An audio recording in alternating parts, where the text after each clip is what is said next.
how do you guys feel personally about the inflation at the moment and raising interest rates as well? Especially, Steve, as you're going straight into a new mortgage. I have no idea what your mortgage percentage 25% mortgage.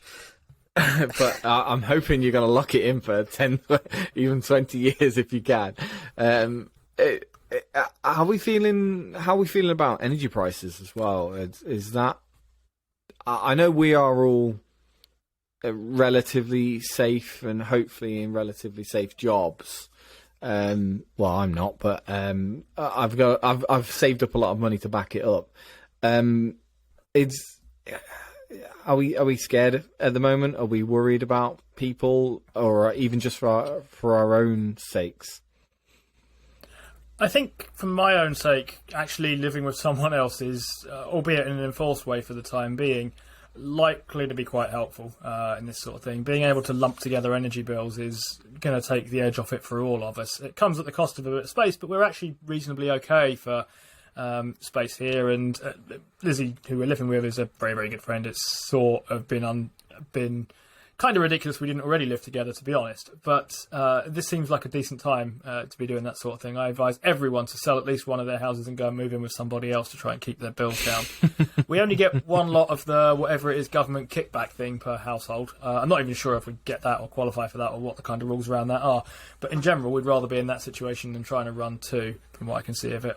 Thoughts on house prices to follow, but that's the energy thought for the moment here. I think the energy bills are going to suck. I'm on a variable rate as well, so mine are going to definitely suck. I bought, last year I didn't fully understand how much firewood I would need. I figured I would go through about a ton in the winter, and I had 2 fires, so I bought 2 tons, and we only turned on the fire in the dining room once. This was I am now a country boy. I was a city boy before this. So I currently have firewood. Where are we back in the? That's not what he meant by fuel prices, right? Yeah. Well, I currently have a ton of firewood in my garage, so all being well, I should be able to keep my local populace warm from the glow that's going to be emanating from my house over the winter period. But yeah, energy bills are going to suck for us. We are now not charging our car at home because that's going to add a ridiculous amount of expense. My work has kindly allowed me to charge my car there, which is very nice of them. And wow. Laura, my wife, she is also allowed to charge her car at work, which is going to... It probably means that our bills won't go up anywhere near as much as we think, because the saving we'll make from not doing that, which is about... Between us, it was about sort of 18 to 20 quid to charge both cars overnight. So, you know, that naturally should come down. So that means that we shouldn't be affected by it too much. Other people, though, I think it's going to be terrible. I think even before these prices went up, you could quite easily stumble across somebody who was struggling, the jam just about managing, and people who were already struggling to pay these bills, and that them going up like they are doesn't make it any easier, and the constant forecast in the future must be causing horrendous amounts of anxiety for people. So I think the government need to get their arse in gear and sort something out here. I assume we're going to be adding a large amount to the national debt. That's it, isn't it? The answer. What? Who cares? They're just numbers on a spreadsheet. Yeah, that's it. It doesn't matter, does it? We weren't going to talk about Ray Dalio, but I think it's all linked to what we've been thinking.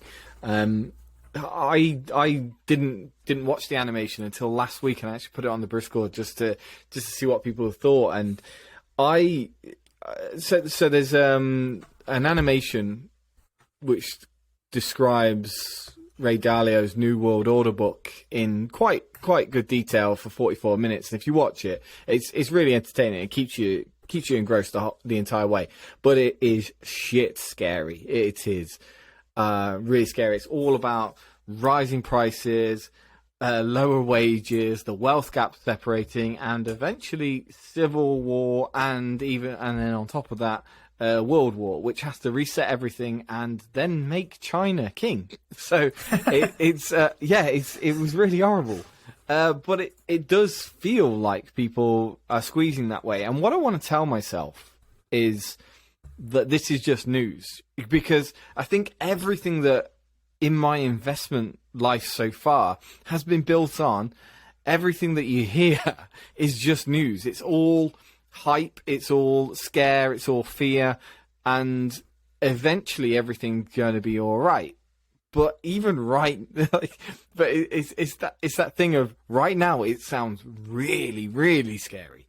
Now, is that different this time, or should I just keep on investing and just expect it to just blow over? Because let's not forget, in 2014 we had the China scare, and everyone thought the world was going to go to shit, and it didn't. And then 2008 we had the great financial crisis, and everyone thought the world was going to shit, and it didn't. 2001 we had the terrorist attack, and the world went a bit mental, and it was fine. So with this, which is just Russia turning off our gas a little bit and quantitative easing getting over the top, is this just more news? That's what I want to know. I want some reassurance. Is this just more news that we're going to get over, or is this really civil war and changing of the new world order time? Somewhere between the two, I think, on those. I don't think this is kind of civil war and changing of the new world order time, Yeah. but I also think that if stock prices reset to where I think they're going to reset to, and various other things do the same thing, I don't think it will be back again by next year. By this time next year, put it that way. It feels to me like things have a way to come off yet, unless I'm wrong about something, which is highly possible. But changing of the New World Order is quite grand, isn't it? And as I haven't seen the Dalio animation or read the book yet, Oh, you need I've to watch heard it. him It's amazing. talking a significant amount about how he researched various kind of empires and their rise and their fall and so on. And I guess that contrasts with someone like Buffett, who thinks that America will go on forever, even though it's been around for sort of 300 or so years. I guess the case comes down to the question then of whether you think America has a moat around it. And the reason it would have a moat, if it has one, is because it's a capitalist country. In fact, it's kind of the capitalist country, the most of them. So it comes down to, I think, whether you think capitalism is an enduring winning system that will prevail in kind of any situation, or whether it can be displaced by whatever we want to describe the kind of Chinese political economic system as. It's not capitalist, right? But something other than that. And I guess that's where that comes down to. I think if something does displace kind of America from being a centre of the world, as it currently seems to be, I don't think this is it. I think it's something more dramatic than a kind of oil and gas war between Europe and Russia. Steve? Yeah, same. I don't foresee. I think China has its own issues at the moment. I don't think this is a free run for China to do anything. Well, they're currently having their own banking crisis. They've just shut another city because of COVID, and they're now re-stimulating their economy. So I don't think China is in any better of a. Well, China might have a civil war. That would be an interesting thing to see. I mean, I did see there was a pretty huge run on the banks, which was pretty interesting to see the army and the military police throwing people down steps, fighting them off, going to get their own money. The residential crisis, just quickly for those who don't know, in China, basically what happens, you buy the real estate up front, so they put the lot up and they say, we're going to build one of these, it'll look like this. It could be 700 flats or something like that, and you give them money, and the real estate company, which are all leveraged up to the eyeballs, they say, yeah, no worries, we will build that for you in 7 months' time, and they use the money that you've given them to go and buy another plot of land. And what's happened there is that their credit has started to tighten up. They now no longer can run these huge leveraged balance sheets. They don't have the money to return the deposits to anybody who has paid, and they also can't actually don't have the money to actually build anything. So there is a huge issue in Chinese real estate, and Chinese real estate is a huge part of China's wealth. And then also you have the what do they call it? There's something road. Where they're building pointless projects in every other country around it, and they're all going to absolute crap as well. They've just bankrupted Sri Lanka by building them a cricket stadium that they've only played in twice, and built them the tallest building in the world, which doesn't have anybody in it. These are all pointless projects that China has. It's Belton Road, isn't it? It's the Belt and Road, and they've gone into places like Africa and then built infrastructure in there and expect it to repay either through debt, and they've gone into really poor African countries and expect them to pay with absolutely no revenue. So it doesn't seem to be paying off. But I think they play the only downside to it. Well, there's two problems I think I can see with your theory there, is that number one, China did barely any quantitative easing during COVID. They just shut everything down. So they do have a lot of, like, rumor is, and I can't sit there here and say I know this for definite, but rumor is they have a lot more room to have quantitative easing and put in a lot more money to keep up with the deficit that, say, the US has. But and on the other hand, they're really playing the long game, aren't they? They know where, or at least they think they know where things will pay off in a very long time.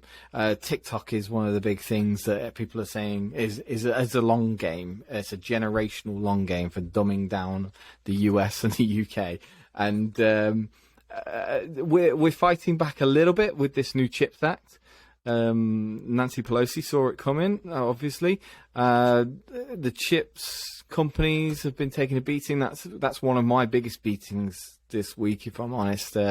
Broadcom, ASML have all taken a bit of a beating on this idea that Biden has put caps on certain companies for selling chips to China at the moment. And this is all a political thing because they realise we are so far behind chip making in China and Taiwan, and they and the US believe that eventually, well, it is an eventuality that China will take Taiwan, but they think it might happen earlier, and that's the big problem. And if that does happen, then US does fall behind technologically than to China, and that these are interesting geopolitical issues at the moment. And they're all having these effects on the stock market.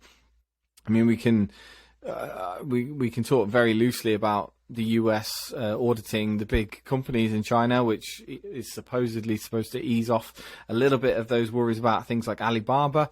There's so much going on at the moment. Again, is it too much news, and should we just ignore it and go back to basics? And this is one of the things. Well, that's an interesting point, isn't it? They're now allowing American companies to audit some Chinese firms. The interesting thing about that is that the law that was passed, it was a bipartisan law, again in America, that just basically said that to protect investors, American auditors should be able to audit the accounts of foreign companies that are listed in America. I think that's a fairly fair policy. I don't think any of us could agree with that. And it also said that any company that has ties to foreign national government, we